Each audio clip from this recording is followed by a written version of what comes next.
Nothing beats a hot drink on a cold winter night such as this. It always does wonders to soothe and warm the body, keep the chills away, and what have you.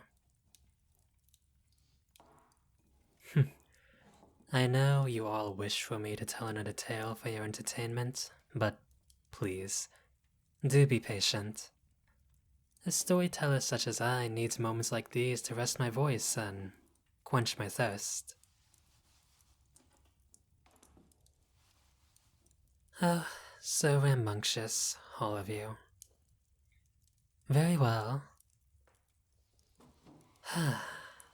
Thank you again.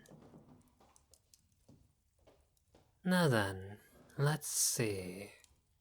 Story. Maybe. No, not that one. Oh, certainly not that one. Maybe another time. Here we go. How about a story fitting for the season? Especially with that holiday just around the corner. Yes, indeed. A true Christmas classic.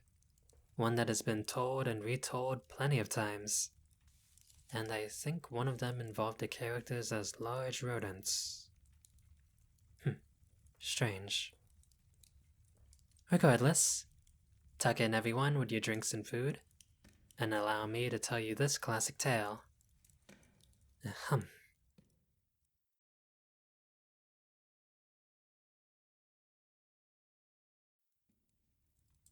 $1.87.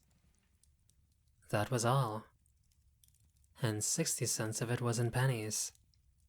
Pennies saved 1 and 2 at a time by bulldozing the grocer, the vegetable man, and the butcher until one's cheeks burned with the silent imputation of parsimony that such close dealing implied.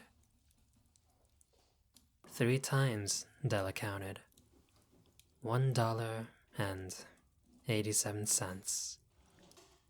And the next day would be Christmas. There was clearly nothing to do but flop down on the shabby little couch and howl. So, Della did. Which instigates the moral reflection that life is made up of sobs, sniffles, and smiles, with sniffles predominating.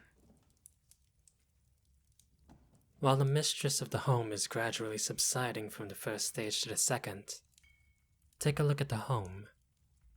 A furnished flat at $8 per week. It did not exactly beggar description, but it certainly had that word on the lookout for the Mendicity squad. In the vestibule below was a letterbox, into which no letter would go, and an electric button from which no finger could coax a ring.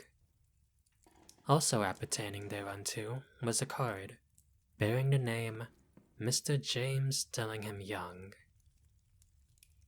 The Dillingham had been flung to the breeze during a former period of prosperity, when its possessor was being paid $30 per week. Now, when the income was shrunk to $20, they were thinking seriously of contracting to a modest and unassuming D. But whenever Mr. James Dillingham Young came home and reached his flat above, he was called Jim, and greatly hugged by Mrs. James Dillingham Young, already introduced to you as Della, which is all very good. Della finished her cry and attended to her cheeks with the powder rag. She stood by the window and looked out dully at a gray cat walking a gray fence in a gray backyard. Tomorrow would be Christmas Day, and she had only $1.87 with which to buy Jim a present. She had been saving every penny she could for months. $20 a week doesn't go far. Expenses had been greater than she had calculated. They always are. Only $1.87 to buy a present for Jim. Her Jim. Many a happy hour she had spent planning for something nice for him. Something fine and rare and sterling. Something just a little bit near to being worthy of the honor of being owned by Jim.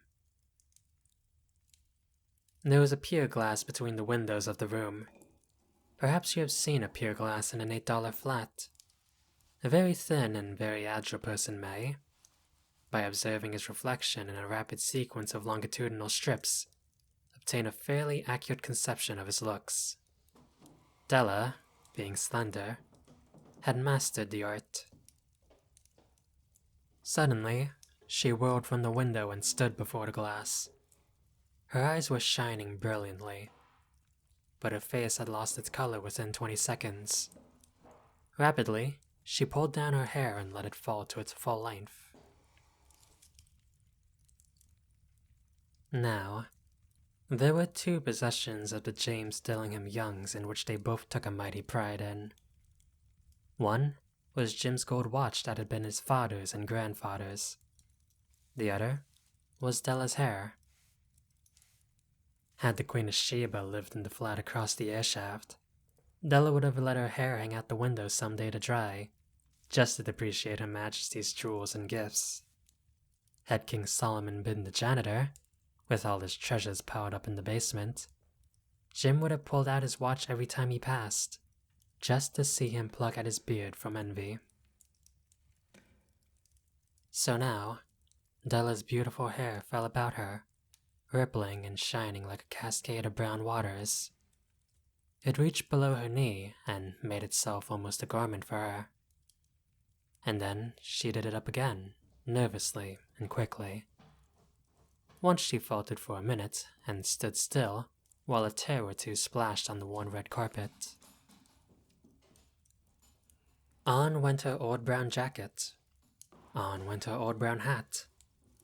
With a whirl of skirts and with the brilliant sparkle still in her eyes, she fluttered out the door and down the stairs to the street. Where she stopped, the sign read, Madame Sofroni, hair goods of all kinds. One flight up Della ran and collected herself, panting. Madam, large, too white, chilly, hardly look the Sofroni. Will you buy my hair? Asked Della. I buy hair, said Madame. Take your hat off, and let's have a sight at the looks of it. Down rippled the brown cascade. $20, said Madame, lifting the mass with a practiced hand. Give it to me, quick, said Della. Oh, and the next 2 hours tripped by on rosy wings. Forget the hashed metaphor. She was ransacking the stores for Jim's present. She found it at last. It surely had been made for Jim and no one else. There was no other like it in any of the stores, and she had turned all of them inside out. It was a platinum fob chain, simple and chaste in design, properly proclamating its value by substance alone, and not by ornamentation, as all good things should do. It was even worthy of the watch. As soon as she saw it, she knew that it must be Jim's. It was like him. Quietness and value. The description applied to both. $21 they took from her for it, and she hurried home with the 87 cents.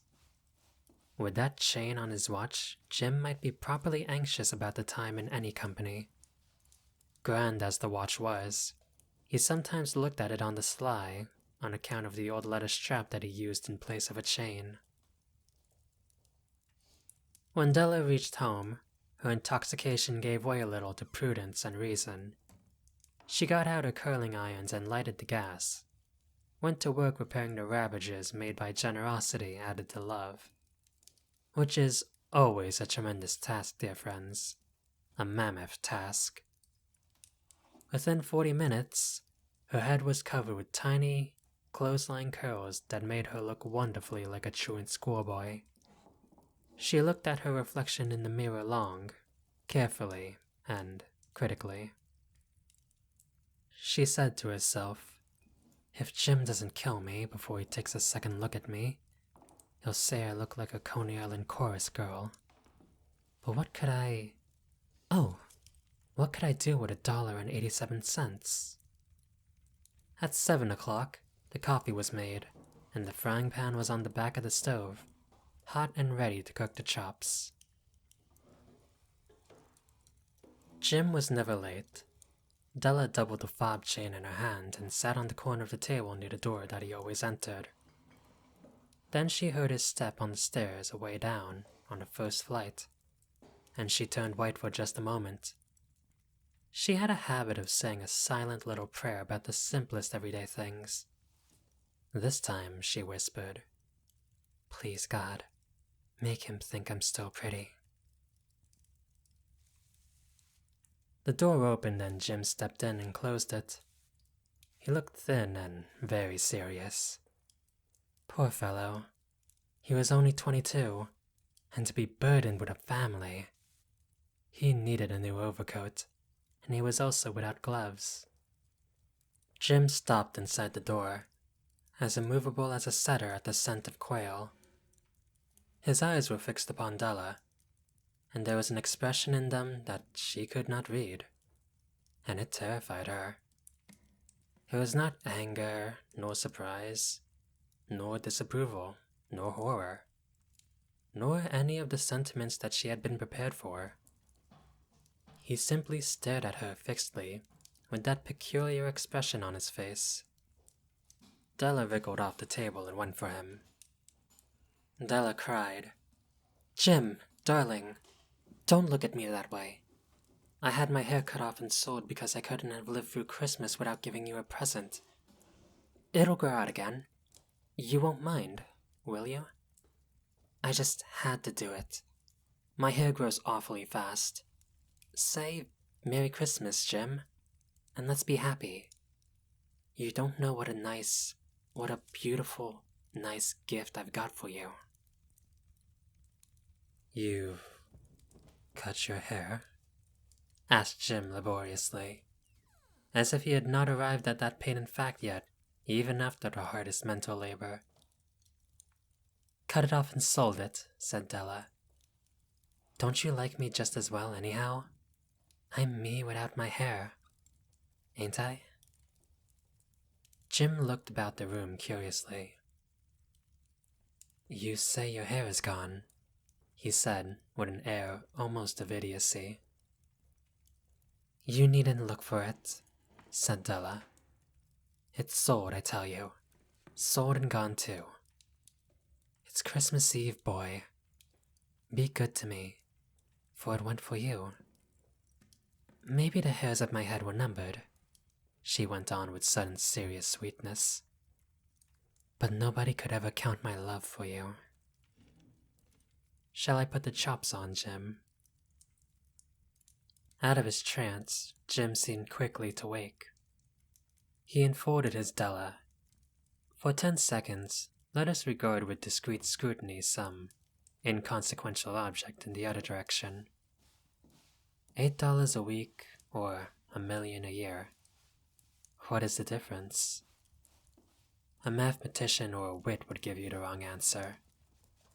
The Magi brought valuable gifts, but that was not among them.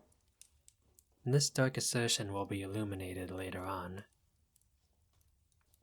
Jim drew a package from his overcoat pocket and threw it upon the table. He said, "Don't make any mistake, Dell. I don't think there's anything in the way of a haircut, a shave, or a shampoo that could make me like my girl any less. But if you'll unwrap that package, you may see why you had me going a while at first." White fingers and nimble tore at the string and paper, and then an ecstatic scream of joy, and then, alas, a quick feminine change to hysterical tears and wails. For there lay the combs, these set of combs, side and back, that Della had worshipped long in a Broadway window. Beautiful combs, pure tortoiseshell, with jeweled rims, just the shade to wear in the beautiful vanished hair. They were expensive combs, she knew, and her heart had simply craved and yearned over them without the least hope of possession. And now, they were hers. But the tresses that should have adorned the coveted ornaments were gone. But then she hugged them to her bosom, and at length she was able to look up with dim eyes and a smile, and she said, "My hair grows so fast, Jim." And then Della leaped up like a little singed cat and cried, "Oh, oh." Jim had not yet seen his beautiful present. She held it out to him eagerly upon her open palm. The dull precious metal seemed to flash with a reflection of her bright and ardent spirit. "Isn't it dandy, Jim? I hunted all over town to find it. You'll have to look at the time 100 times a day now. Give me your watch. I want to see how it looks on it." Instead of obeying, Jim tumbled down on the couch and put his hand under the back of his head and smiled. "Dell," said he, "let's put our Christmas presents away and keep 'em a while. They're too nice to use just at present. I sold the watch to get the money to buy your combs. And now suppose you put the chops on." The Magi, as you all know, were wise men, wonderfully wise men, who brought gifts to the babe in the manger.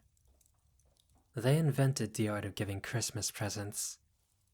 Being wise, their gifts were no doubt wise ones, possibly bearing the privilege of exchange in case of duplication. And here, I have lamely related to you the uneventful chronicle of two foolish children in the flat who most unwisely sacrificed for each other the greatest treasures of their house. But in a last word to the wise of these days, let it be said that of all who give gifts, these two were the wisest. Of all who give and receive gifts, such as they are wisest. Everywhere, they are wisest. They are the Magi.